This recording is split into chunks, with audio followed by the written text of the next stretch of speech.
Good afternoon, Mr. Tutyeni. Good afternoon.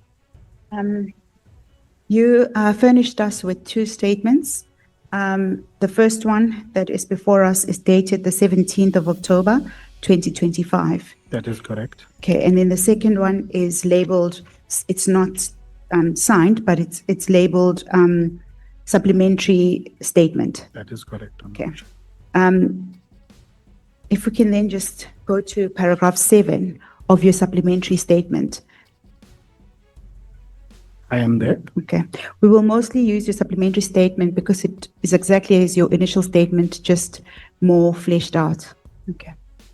So at paragraph 7, you write that you were a student in 2004 at the university, then known as UNITRA, but subsequently, now it's known as Walter Sisulu University. Would you like to just take us through how you got into the police force? That is correct. Honorable Chair. I speak to you. Okay, thank you. Honorable Chair, I think I was 19 at the time. I was a first-year student at the University of Transkei, enrolled in psychology, when a gentleman from Crime Intelligence approached me. I think it was after BSpsych, one of the lectures that I had attended, and said, look, at the time, Crime Intelligence was in a drive to employ young, as they termed it, they wanted talented analytical minds to join the Crime Intelligence division. I was then I was encouraged to apply. After successful application, I was taken to Bishop Training Academy. Did you complete your degree toward your psychology studies? No, not the psychology studies. No, I did not. So I was taken to Bishop Training College, where you undergo for a period of 6 months to be a normal police official. And I think that is important to mention because many a times people think that crime intelligence officials occupy some special department somewhere. You are first and foremost a police officer. That is how you are appointed in terms of the SAPS Act. And that is how I was trained. When I completed my training after 6 months, I was then taken to a police station, Willowmore SAPS at the time. And when you started at Willowmore Station, where is Willowmore Station? It's at the border of the Eastern Cape and the Western Cape. Between it, you'll see there is Gravrenet towards Oudtshoorn and Knysna side. It's on the N9. Yeah. It's in the Eastern Cape. And you started as what was your role? Student constable. So a student constable essentially is the one that attends to complaints. You go and you receive 10 calls. You attend to complaints, attend to domestic violence issues. You register those complaints. They're transferred to the detectives. You do patrols. It's basic policing work. Okay.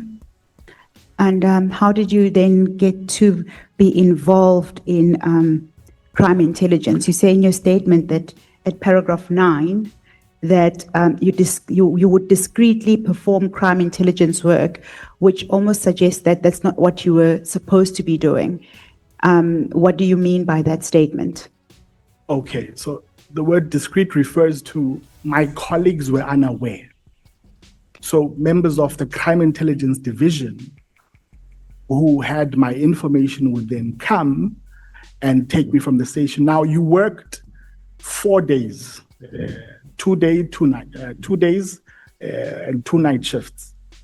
In your 4 days that are off, those are the days in which the crime intelligence officials from the overt offices would come and would take me, and we would drive towards Port Elizabeth to sort of begin my development within the crime intelligence division.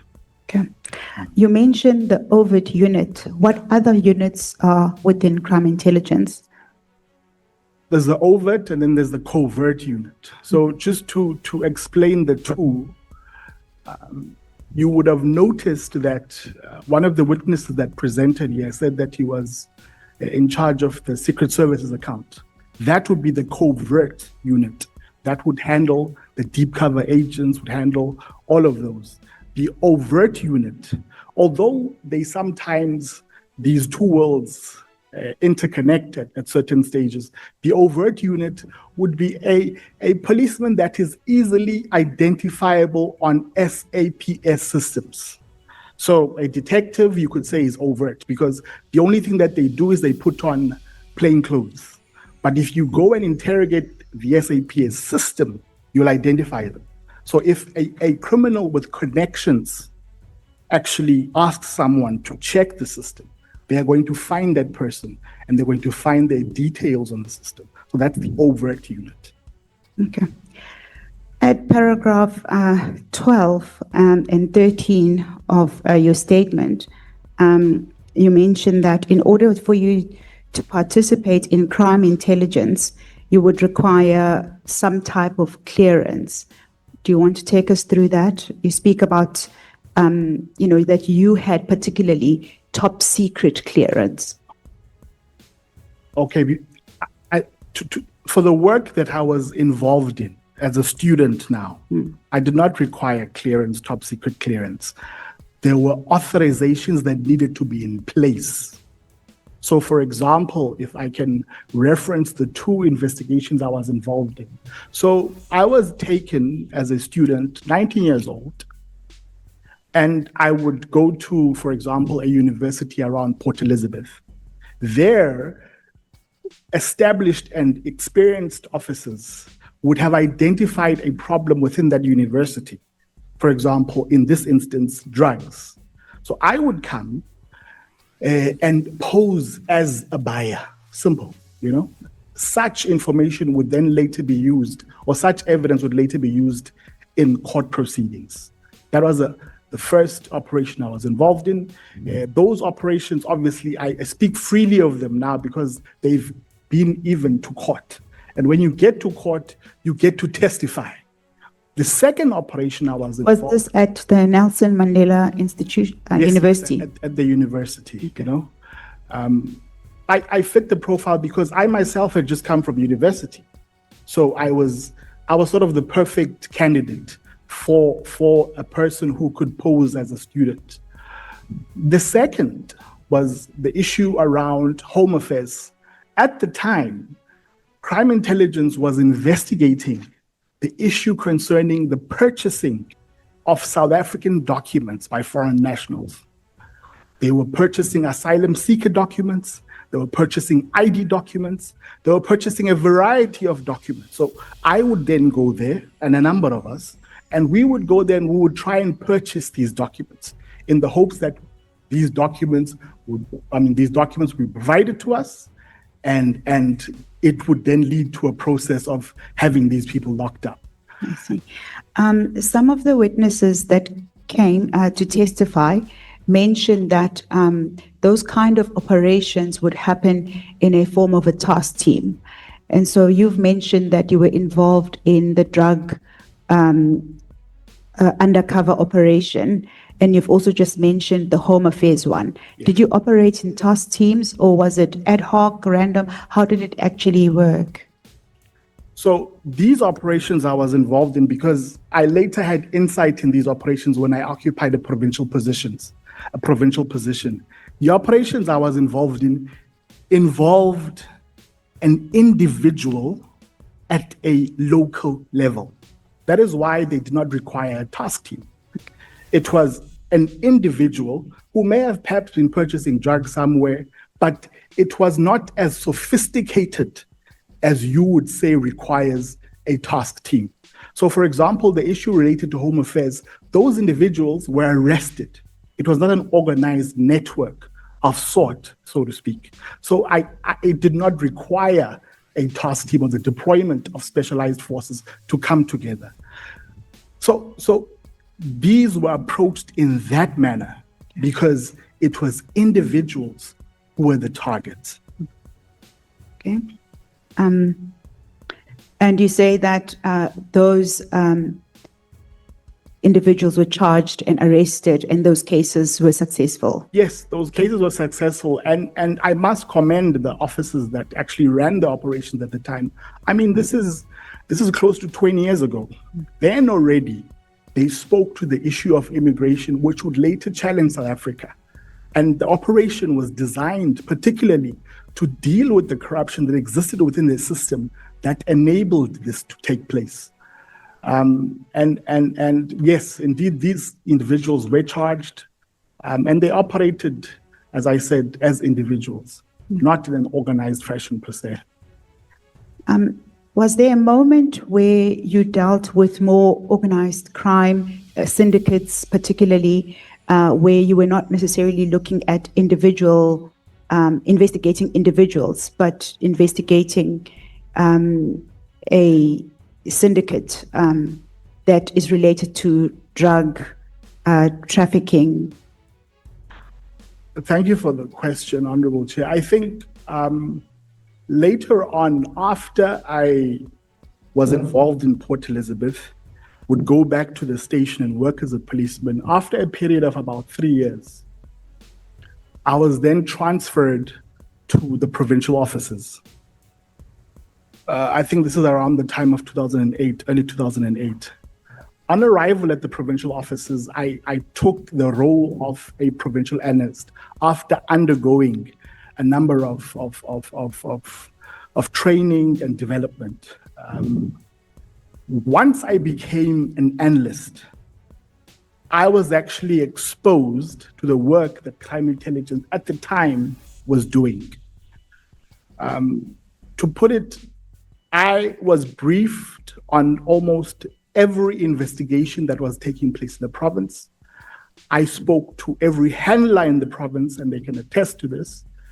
I knew quite an extensive network of matters related to crime intelligence. Part of the role that I had at the provincial office was to support these operations that were taking place on the ground.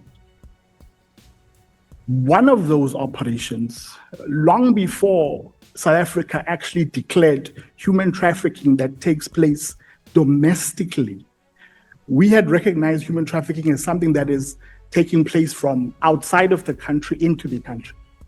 But when people were prosecuted internally, they were not really being prosecuted in the seriousness of what is sort of known as human trafficking. There was a phenomenon in Lusikisiki at the time known as Utwala, where a person could take a young girl coming from school on a Friday afternoon, take that girl and disappear with her.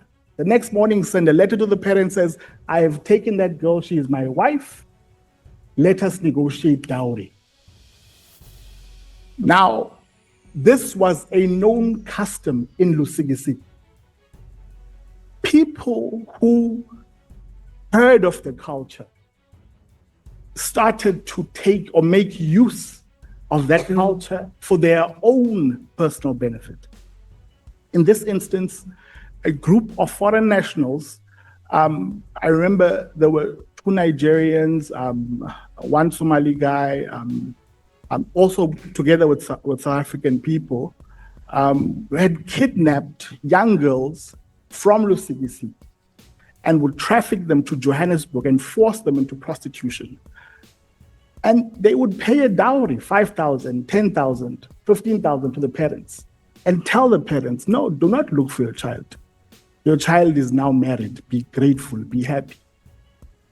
And so when we were involved in that operation, it was the first time really that I then started to see how really a network of criminality can actually begin to affect ordinary South Africans. And that's where I was involved in a network operation, or in an operation where there were a number of individuals who were colluding and profiting from the exploitation of young girls. The example that you've just given now of some of the work you were doing now at provincial level is in relation to the trafficking of young girls who would be taken to brothels. But you also mentioned in your statement that you were involved in cash in transit as well as drug operations. I know that you've testified about the drug operations at a very small scale within the context of an individual selling at university. Did you ever come across any such drug operations at a much bigger network, as you've just described, about the girls who were being trafficked? Yes, in Port Elizabeth, without going much into that detail. I must say, Yeah, yes. yes. Port Elizabeth, there was an operation where investigations were actually being driven around drugs that were being brought in from outside of the country. And our investigation, or the team's investigation, was primarily about somehow getting to the kingpins, the people who had the power, the means, and the resources to actually facilitate the bringing in of these narcotics. So that was an investigation I was also highly involved in, yes. And did you unearth anything out of that investigation? Because some of the witnesses who have come here to testify have said that these operations have been ongoing for a number of years and have been loosely using a term of the Big Five. Were you ever exposed to any of that kind of operation, that kind of work? Not during my time. Okay. I haven't heard of the Big Five. I never heard of the term Big Five. I am certain that operatives that are currently on the ground would be best to comment to that. But what people need to understand is that criminals and crime is ever evolving and improving, so to speak. The time that I'll make a simple example. The time that when I started in the SAPS and crime intelligence, there were people who were involved in a simple thing called card swapping,